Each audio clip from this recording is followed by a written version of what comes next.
El siguiente tema que vamos a ver se relaciona mucho con lo que acabamos de dar, que es esclerosis múltiple que entra dentro de lo que se llaman enfermedades desmielinizantes. Bueno, habíamos charlado recién de lo que son los síndromes cerebelosos. Bueno, ahora vamos a hablar de esta patología. Parte de los contenidos que abordamos acá los sacamos de los libros de medicina interna que mencionamos, como el Farreras, y también del manual Merck, para que ustedes los puedan ir agendando. Bueno, primero, para entender lo que es un trastorno desmielinizante, ustedes tienen que saber y recordar en fisiología, en anatomía, lo que es la mielina. ¿Se acuerdan? La mielina es esa sustancia hipofílica que envolvía las fibras del sistema nervioso. Bien, tanto como el central como el periférico.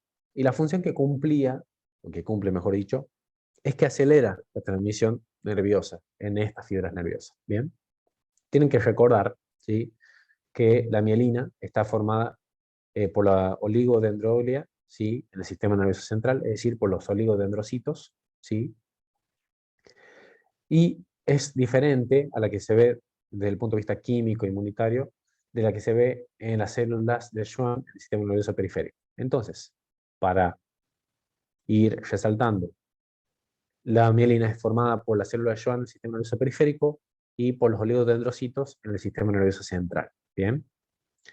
Hay algunos trastornos que pueden llegar a afectar los nervios periféricos y otros afectan sobre todo el sistema nervioso central, ¿sí? Por ejemplo, nosotros vamos a estudiar después el síndrome de Guillain-Barré, afecta más que nada la mielina a nivel periférico. En el caso de la que afecta el sistema nervioso central, las zonas que se van a ver más afectadas van a ser los nervios ópticos, la médula espinal y el encéfalo. Muchas veces la desmielinización ocurriría como un proceso secundario, un trastorno, es un proceso secundario a una situación infecciosa, o a veces también por una isquemia, ¿sí?, a veces alguna enfermedad metabólica o algún trastorno hereditario. Los procesos que generan una enfermedad desmielinizante, ¿sí?, primario, suelen ser desconocidas, ¿sí?, pero como en este caso lo que vamos a ver ahora, se piensa que es de origen autoinmune. Bueno, representada nuevamente lo que viene a ser la vaina mielina, recuerden que nosotros tenemos lo que viene a ser el axón, ¿sí?, y cada vaina mielina forma unos espacios, que es lo que se denomina los nodos de Rambier, que permiten que exista una especie de conducción que es saltatoria, ¿sí? Esos nodos de Rambier, que es el espacio que queda entre las vainas de mielina, hacen que la conducción pueda llegar a ser mucho más ágil, mucho más rápida. En el caso que haya un trastorno que genere desmielinización, eso va a producir que la conducción deje de ser saltatoria y produzca un impulso nervioso que es continuo y obviamente mucho más lento y que conllevaría a manifestar la clínica, que es lo que vamos a charlar ahora. Cuando hablamos de esclerosis múltiple, se la puede llegar a escuchar nombrar como la enfermedad de las mil caras. Ya vamos a ver por qué. Usted, cuando define esclerosis múltiple, tiene que definir que es una enfermedad que es crónica, ¿sí?, y que es un trastorno de origen generalmente autoinmune que se desarrolla con un contexto de proceso de inflamación, ¿sí?, degeneración neuronal y obviamente desmielinización. Y aquí, como dice la definición, está caracterizada por una tríada, ¿sí?, de inflamación, desmielinización y gliosis. Es decir, recuerden ustedes que cuando hay daño neuronal, las neuronas son reemplazadas por tejido gliótico, que es la cicatriz que se generaría en el sistema nervioso. Y obviamente eso conlleva la pérdida de las neuronas. La esclerosis múltiple, tienen que saber que lo que es su definición tiene, para poder reconocerla, evoluciones por recaídas y remisiones. ¿Qué sería cada una? Recaída es cuando el paciente tiene los síntomas, ¿sí? A veces se presenta con múltiples cuadros a la vez. Y una remisión es cuando el cuadro se soluciona, ya sea en forma total o, eh, o parcial. Y obviamente las lesiones ocurren en diferentes partes, diferentes localizaciones del sistema nervioso central. Es una enfermedad autoinmune, ¿sí? Recuerden ustedes que es una enfermedad desmielinizante, autoinmune. Como toda enfermedad autoinmune, son mucho más frecuentes en las mujeres. La edad de inicio entre los 20 y 40 años, pero se puede presentar en cualquier momento de la vida. Algunos casos, 10% de ellos, se da antes de los 18 años de edad. Es más frecuente, sobre todo en individuos que viven sus primeros años de vida en regiones más templadas, es decir, que no hay tanta radiación solar. Bien, y vamos a ver por qué. Dentro de los factores de riesgo que estaría asociado, justamente por eso, en climas templados, es el déficit de vitamina D. ¿Y esto por qué? Porque ustedes acuérdense que la exposición al sol hace que nuestro cuerpo produzca vitamina D. Entonces, se dice que el déficit de vitamina D sería un riesgo, un factor de riesgo para el desarrollo de esta enfermedad. Se dice también, se ha reconocido el virus del Epstein-Barr, el tabaquismo también como factores de riesgo. Y bueno, lo que veníamos charlando con respecto al tema de la exposición solar, que es lo que más vincula con el déficit de vitamina D. Con respecto a la patogenia, es decir, cómo se desarrolla la enfermedad. Dice que esto va empezando en un proceso inflamatorio a nivel perivascular, ¿sí? Comienza con un manguito perivascular y que está constituido por, acá tenemos que recordar las células de la inflamación, constituido por mononucleares, sobre todo el grupo de los linfocitos T, ¿sí? Y algunos macrófagos, que van infiltrando la sustancia blanca. También se compromete el sistema nervioso, perdón, sistema inmune humoral, que está constituido por los linfocitos B, que son los encargados de producir, madurar los plasmocitos, que son los que generarían los anticuerpos. Entonces, aparecen estos anticuerpos específicos contra la vaina y a su vez hay activación del sistema de complemento. Entonces, cuando ya se produce todo este proceso inflamatorio, la desmineralización es el sello de la enfermedad. Todas estas áreas de desmineralización con este componente inflamatorio, tanto por los linfocitos T, mononucleares, que sería el sistema nervioso celular, perdón, el sistema inmune celular, el sistema inmune humoral, en caso de los linfocitos B que producen anticuerpos. Entonces la inmunidad celular y la inmunidad humoral formaría como resultado de la desmilenización, y esto es lo que se conoce como la famosa placa de desmilenización. Conforme las lesiones van avanzando, eso va a generar un proceso de gliosis, que es lo que veníamos diciendo, cuando la neurona es reemplazada. Eh, Generalmente, aunque es típico, ¿sí? La indemnidad relativa a los axones, en algunos casos, sobre todo se ha estudiado en los últimos años, porque antes se consideraba la esclerosis múltiple que solamente afectaba a la mielina y que el axón quedaba indemne, pero se ha visto que en algunos casos eh, el desarrollo de esta inflamación afecta al axón en sí también, ya sea en forma parcial o total. Por eso se sabe que la esclerosis múltiple no es solamente un trastorno que afecta a la mielina, sino que también afecta lo que es una alteración neuronal, y esto conllevaría a producir que sea una enfermedad que es irreversible. Bien, volvemos a repasar. Entonces, el proceso podría llegar a afectar no solamente la mielina, sino también el mismo axón. Bueno, esto es con respecto al tema de algunas consideraciones genéticas. Con varias enfermedades autoinmunes se ha identificado lo que es el antígeno leucocitario humano, ¿sí? El tipo DR2 y BRB1, indican que hay un compromiso genético. Se dice que las personas caucásicas, ¿sí? Las de raza blanca, tienen mayor riesgo de esclerosis múltiple que las personas africanas o asiáticas, sobre todo cuando viven en el mismo ambiente. Es decir, si yo tengo, por ejemplo, una persona de origen africano o asiático que vivan en el mismo ambiente que un caucásico, por ejemplo, que viva en el Reino Unido, viste que siempre está generalmente con clima nublado y templado ahí, eh, sobre todo por la predisposición genética, los caucásicos tienen más riesgo para desarrollar esta enfermedad que estos individuos de otras etnias. También se ha visto que hay presentación de esclerosis múltiple en algunos grupos familiares, eh, y esto se comprobó porque se habían hecho estudios en niños adoptados, por ejemplo, en medios hermanos, en mellizos y cónyuges, que indican que generalmente es por factores genéticos, ¿sí? No solamente por factores ambientales. Esto es como para recalcar un poco lo que venimos diciendo. Es decir, que la genética acá tiene una causa o un peso importante en la generación de esta enfermedad, ¿sí? No significa que porque yo me vaya a vivir al Reino Unido voy a tener más riesgo de desarrollar esclerosis múltiple. Si no tengo la genética, generalmente podré vivir toda mi vida en esos países y nunca desarrollar la enfermedad. Bueno, como para que ustedes recuerden el proceso, ¿sí? Recuerden que tenemos por un lado linfocitos T, ¿sí? Tenemos lo que viene a ser los anticuerpos, tenemos que hacer lo que viene a ser el complemento. Todo esto son procesos que va a afectar, esto viene a ser la axón, recubierto con la vaina mielina. Este proceso inflamatorio va a generar la destrucción de la vaina mielina.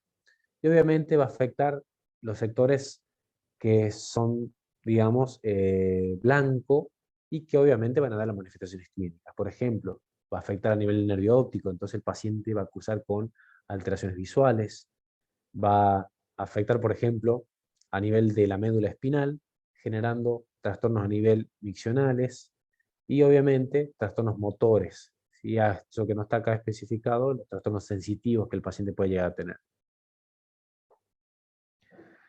La suelen llamar la enfermedad de las mil caras porque tiene muchos tipos de manifestaciones, ¿sí? ¿Cómo puede iniciar un paciente? A veces empieza con una parestesia. ¿Qué es una parestesia? Una sensación anormal. Por ejemplo, todos nosotros nos hemos dormido sobre el brazo y cuando nos levantamos nos notamos que nos hormiguea, sentimos como pinchacitos, como hormigas o, o como frío. Entonces, eso es lo que se denomina parestesia. Es toda sensación, digamos, que es anormal. Se la puede sentir ya sea en las extremidades, en el tronco o en un lado de la cara. Puede cursar con debilidad o torpeza también. El paciente puede cursar con esta manifestación inicial, torpeza de la pierna, de la mano. El paciente puede debutar también con alteraciones visuales, por ejemplo, pérdida parcial de la visión, dolor en un ojo, porque puede tener una neuritis óptica, así que se inflame el nervio óptico. Puede tener también diplopía, porque tenga parálisis ocular, o escotomas, que es pérdida de un campo visual, ¿sí? Que son campos pequeños. Otros síntomas que puede llegar a tener tempranos, puede tener rigidez o fatigabilidad de algún miembro, ¿sí? Alteraciones de la marcha, alteración en el control de la vejiga, o también se puede presentar como vértigo. Entonces vean cómo es bastante amplia el abanico de manifestaciones clínicas iniciales.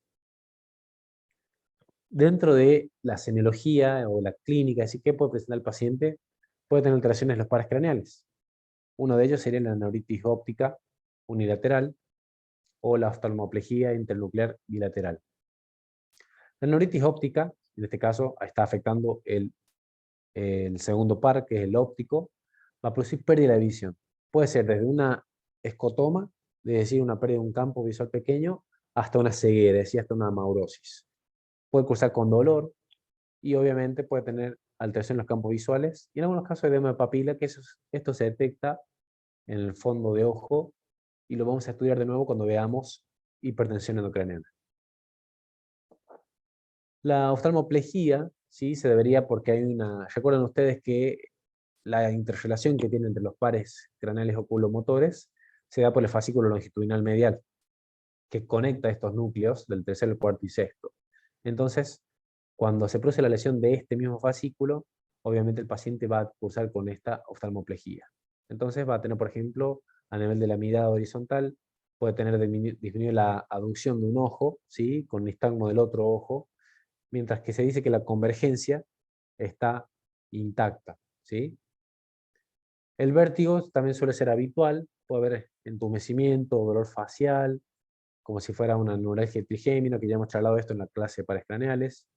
Puede tener parálisis o espasmo, puede tener disartria leve, que en algunos casos es causado por daño vulvar o del cerebelo, o alteraciones también del control cortical. Entonces fíjense cómo puede llegar a afectar diferentes sectores y que puede dar una misma clínica. Es decir, la disartria puede ser por lesión a nivel cortical, por lesión cerebelosa o del tronco encefálico.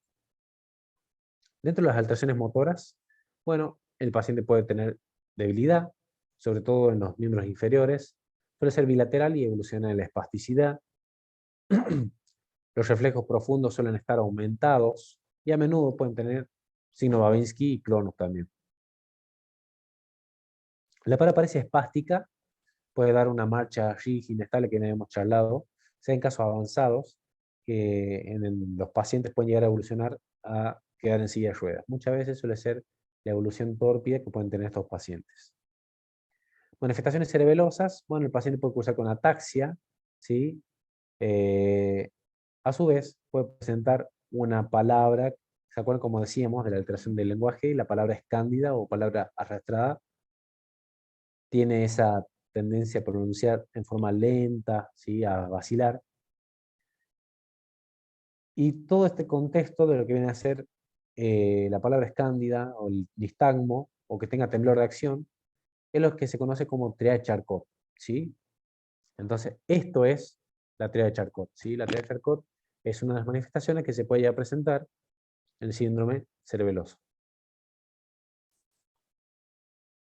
Dentro de alteraciones sensitivas, las paraparesia, que son alteraciones en la sensibilidad también, como veníamos mencionando, la pérdida parcial de cualquier tipo de sensibilidad, por ejemplo, puede afectar ya sea en una pierna, una mano o ambas, ¿sí?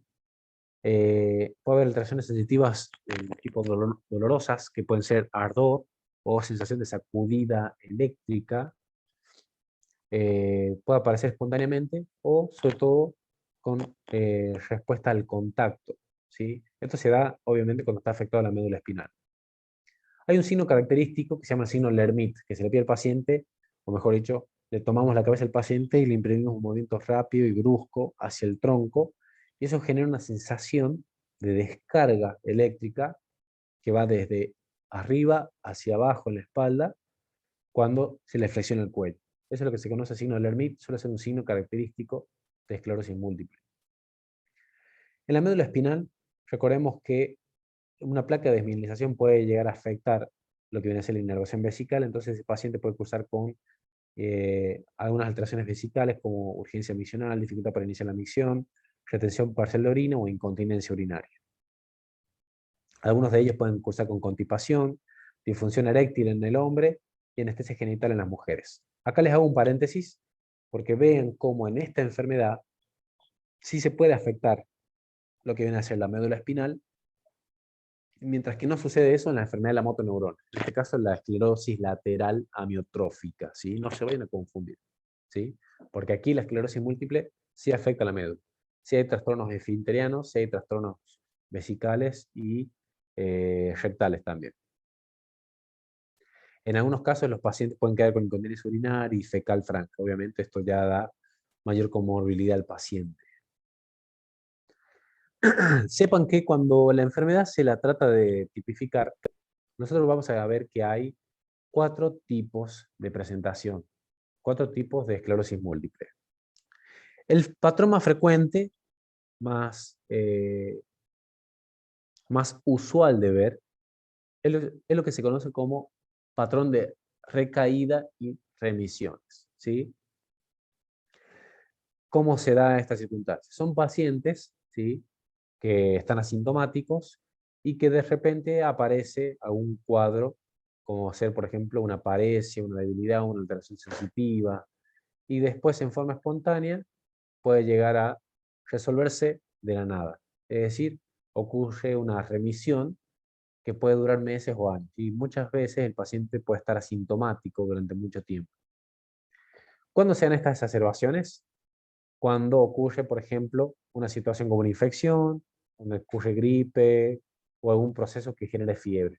Entonces es muy característico. Ustedes van a ver que el paciente que tiene esclerosis múltiple, generalmente capaz que él convive con ciertos síntomas. Por ejemplo, debilidad en las piernas. Y capaz que se puede llegar a parar, deambular. Pero cuando tiene fiebre, lo tira a la cama.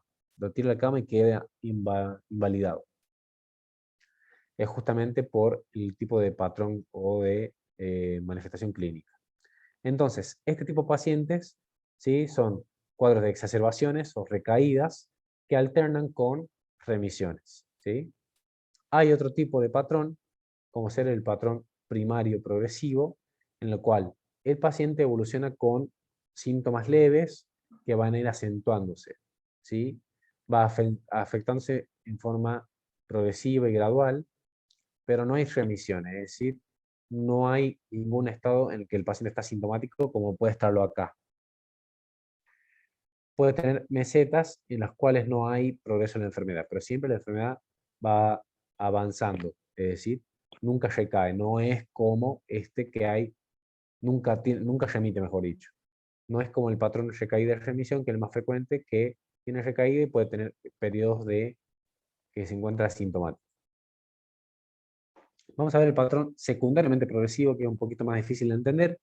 Acá el paciente debuta con recaídas, como por ejemplo, está con una alteración visual, alteración del habla, eh, por ejemplo, tiene alguna alteración esfinteriana, y a su vez es seguida por una progresión gradual de la enfermedad, es decir, van sumándosele síntomas. Por último, tenemos el patrón progresivo con recaídas, que este es el peor de todos, que la enfermedad progresa gradualmente, pero esta progresión se interrumpe por recaídas súbitas y definidas, ¿sí? Este patrón es el menos frecuente porque a su vez es el más grave y más complicado. Entonces, para que ustedes entiendan, con este gráfico, para que ustedes se ubiquen y podamos, digamos, comprender la sintomatología. Un patrón de recurrencia y remisión. Es decir, vemos que cuando se eleva, el paciente presenta varios síntomas, por ejemplo, tiene que tener 5 síntomas diferentes, pero después remite y está por un periodo de meses o años asintomáticos, hasta que vuelve a tener una recurrencia y vuelve a tener unos síntomas. Capaz que no tan grave como la vez anterior, pero tiene algo de síntomas. Remite, asintomático, vuelve a tener otra recaída y así evoluciona. El paciente que hace una primaria progresiva, los síntomas se van sumando a poco. Por ejemplo, empieza con paresia de la mano, se le agrega una incontinencia urinaria, se le agrega una incontinencia fecal, alteraciones visuales. Está un tiempo que tiene esos síntomas y no mejora ni ninguno y no empeora ninguno. Pero después se le suma, por ejemplo, una alteración del habla, una alteración en la deglución, y así se van sumando cada vez más síntomas, ¿sí? El paciente que hace la secundariamente progresiva, ¿sí? El paciente hace una recaída, ¿sí? Puede hacer remisiones, pero generalmente cada vez que hay una remisión suelen ser parciales, no son remisiones totales como esta, es decir, en la cual el paciente puede quedar asintomático. En la secundariamente progresiva el paciente tiene recaídas y cada vez que hay una remisión no es completa, sino que son remisiones parciales en la cual se le van sumando síntomas al paciente. Y por último, la peor de todas, que es la progresiva y con recurrencia, empieza como esta, con poquitos síntomas, hace una recaída, se le agregan muchos más síntomas, hace una remisión parcial, pero queda peor de cómo había empezado, hasta que vuelve a hacer una nueva recaída, hace una remisión parcial y queda cada vez peor. Entonces, este tipo de paciente es el que tiene muy mal pronóstico y muy mala evolución. Bueno, para hacer el diagnóstico, necesitamos hacer un diagnóstico con sobre todo los antecedentes, es decir, conocer que el paciente hace este tipo de presentaciones clínicas y exacerbaciones. Y a su vez, demostrar mediante estudios que tiene anomalías, ¿sí? Y que están separadas anatómicamente. Eso lo vamos a ver con los estudios de imagen, como si una resonancia magnética. Los síntomas deberían durar más de 24 horas y surgir como episodios separados por un mes o más. Paciente que tiene solo uno de los signos necesarios en la exploración neurológica, el segundo puede documentarse con una prueba normal, con una resonancia o potenciales evocados. Es decir, se puede complementar los estudios con los estudios de imágenes. Personas que experimentan evolución gradual de su discapacidad durante 6 meses o más, sin recurrencia sobreañadida, es decir, es una evolución gradual, pero no ha tenido empeoramiento que lo deje discapacitado. En algunos de estos casos, se puede hacer una punción lumbar y cuantificar lo que es la inmunoglobulina intrarraquídea para buscar justamente bandas oligoclonales o anticuerpos contra la mielina. Existen unos criterios que se llaman criterios de McDonald que tratan de definir el riesgo que tiene un paciente de poder detectar esclerosis múltiple. Por ejemplo, tiene que tener, por ejemplo, una zona comprometida, ¿sí?, clínicamente evidente. O a veces, dos zonas clínicamente evidentes y que estén separadas anatómicamente. Por ejemplo, ¿por qué es necesario este criterio que tienen que estar separados anatómicamente? Porque si me viene un paciente que tiene paresia de la cara de un lado y después parece el brazo, generalmente son sectores que comprometen la misma parte de la anatomía. Por ejemplo, tengo que pensar si no es un síndrome piramidal en realidad, no es que sea una esclerosis múltiple. Entonces, ¿qué sería esto? Que tenga, por ejemplo, una hemiplegia de un brazo y que tenga, por ejemplo, un síndrome cerebroso en la pierna derecha. Nada que ver, son sectores anatómicos completamente diferentes. Parte de los criterios de McDonald involucra hacer una resonancia y hay una secuencia que con ustedes, algunos de ustedes habíamos charlado en el práctico de la resonancia magnética, que tiene una secuencia que se llama T2, que si nosotros detectamos imágenes blancas, que son hiperintensas, si detectamos hiperintensidades en T2, en dos o más áreas, que pueden ser, por ejemplo, los sectores juxtacorticales, es decir, al lado de la corteza, alrededor de los ventrículos, en la zona infratentorial, en la columna espinal también.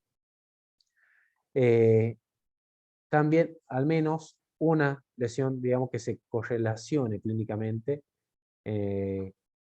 con la imagen, es decir, que el paciente tenga en la resonancia magnética una lesión que justifique la clínica que tiene, o dos lesiones, y obviamente también, si al hacer la punción lumbar, si el paciente tiene en el líquido cefalorraquídeo bandas oligoclonales positivas. Todo esto configura mayor puntaje para conformar los criterios de McDonald, que es un paciente con riesgo de esclerosis múltiple. Bueno, la RESO, ¿qué puede mostrar? El 95% de los enfermos detectan anomalías, ¿sí? Más del 90% tienen lesiones visualizadas por resonancia y algunas son asintomáticas. Las lesiones están orientadas en sentido perpendicular a la superficie ventricular, corresponden a un perfil patológico y patognomónico de desmineralización, que es lo que se conoce como los dedos de Dawson. Lesiones multifocales en el encéfalo, el tronco encefálico, la médula espinal, pueden llegar a ser detectados con resonancia magnética. Por eso es importante hacer resonancia de cerebro y de toda la columna. Acá vamos a ver unas imágenes. Recuerden que esto es una imagen de cerebro, hemisferio derecho, hemisferio izquierdo. Vemos como hay una imagen hiperintensa en territorio de lo que viene a ser sustancia blanca, ¿sí? Acá vemos una imagen juxtacortical, al lado de la corteza. Esto sería un ejemplo de una imagen juxtacortical.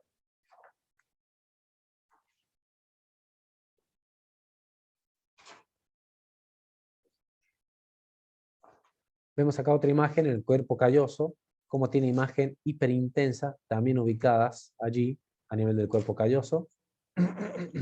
Un corte sagital, ¿sí? En T2. Acá también otra imagen sagital, ¿sí? Una secuencia, pero esto es un T1. ¿Por qué decimos que es un T1? Porque vean cómo el cerebro se ve un poquito más oscuro, es un color semejante al que se vería en una tomografía del cerebro simple. Es un T1, pero se le administró contraste, en la que se observan zonas focales en lo que ha transgredido la barrera hematoencefálica. Pequeño dato que no les mencioné. Generalmente cuando hacemos la resonancia, se puede hacer resonancia simple o resonancia con contraste. El contraste es que si hay una sustancia que se llama gadolinio y que sirve para poder identificar lesiones nuevas de lesiones viejas. Los potenciales evocados, bueno, es un estudio que también hecho por especialistas, conoce la función de las vías aferentes, visual, auditiva, somatosensitiva, o las vías eferentes como las motoras. Esta técnica utiliza un promedio, ¿sí?, por computadora, y para medir los potenciales eléctricos del sistema nervioso central, provocado por la estimulación repetitiva del nervio periférico, escogidos o del encéfalo. Algunas anomalías no son específicos de esclerosis múltiple, pero hay algunos datos que pueden orientar hacia la desmielinización. Como habíamos dicho, a veces se puede tomar una prueba de líquido cefalorraquídeo sin punción lumbar para poder identificar si tiene pleocitosis y si tiene células, predominio mononucleares van a ser, y obviamente van a detectarse mayor concentración de inmunoglobulina G. Se puede medir en algunos casos las proteínas totales, que eso se hace en toda punción lumbar, que en algunos casos es normal,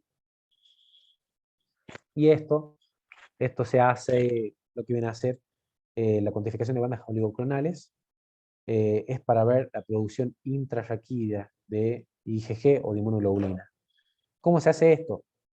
El líquido cefalorraquídeo se lo coloca en un gel de agarosa y a eso se le inyecta, se le administra una baja corriente eléctrica. Eso lo que hace que las proteínas tiendan a migrar en este gel y vemos la formación de unas bandas, que por eso se denomina bandas, y que generalmente cada tipo de anticuerpo tiene una distribución específica en ese gel de agarosa.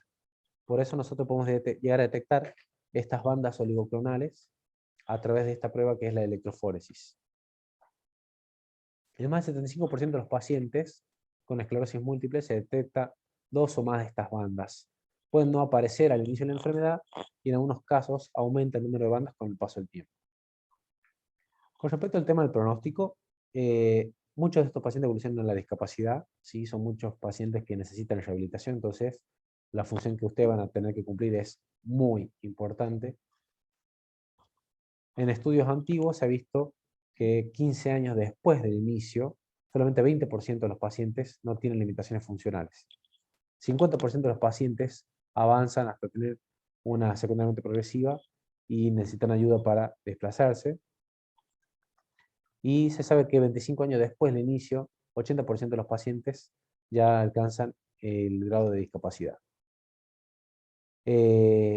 La muerte, bueno, como toda enfermedad neurológica, no es generalmente causa directa, sino que siempre se produce porque un paciente que se interna en forma repetida, en forma crónica, hace infecciones, neumonías, repetición, etc. Y la muerte generalmente es asociada a esos procesos o a esos eventos patológicos. La sobrevida a los 25 años solamente solo es 85% lo esperado. Muy bien. Eso es todo, chicos. Una patología que es un poquito complicada de entender porque se puede presentar con muchísimas manifestaciones clínicas. Por eso la suelen llamar enfermedades mil caras. Hay un artículo que compartieron en Infobae, que ya se lo vamos a compartir para que lo tengan a mano en la plataforma, que es la vivencia de la gente con esclerosis múltiple. Ustedes leyéndolo y leyendo este tema van a comprender un poquito más y entender el contexto de cómo se da.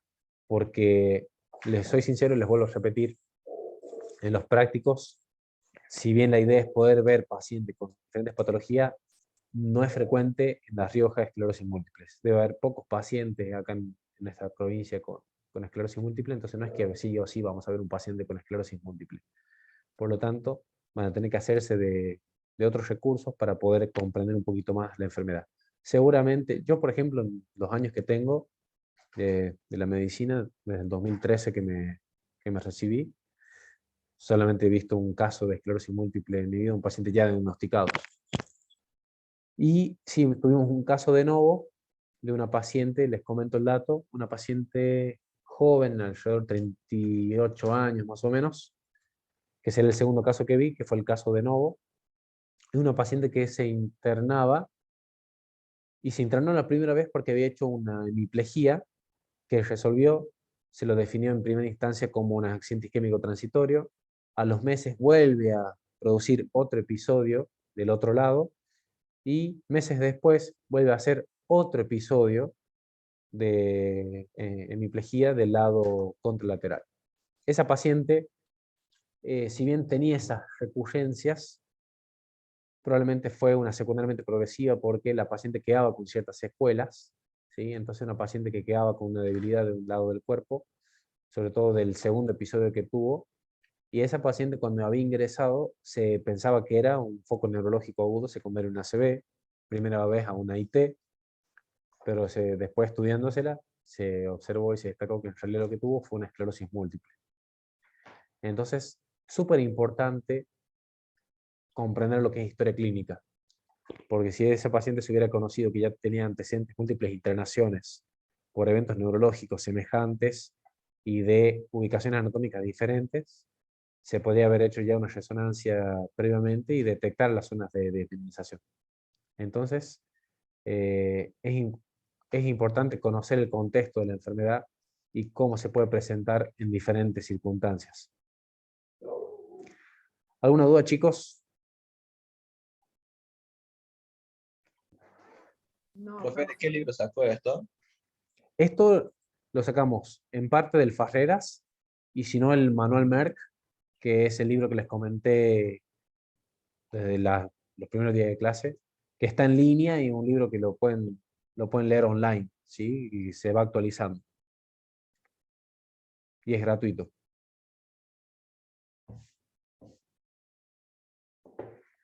¿Alguna otra duda, chicos? El tema, lo que dimos, primer tema de hoy, síndrome cerebeloso, eso sí o sí de la Argen, ¿sí? Mientras que lo que vimos ahora ya son de libros de, ya sea medicina interna.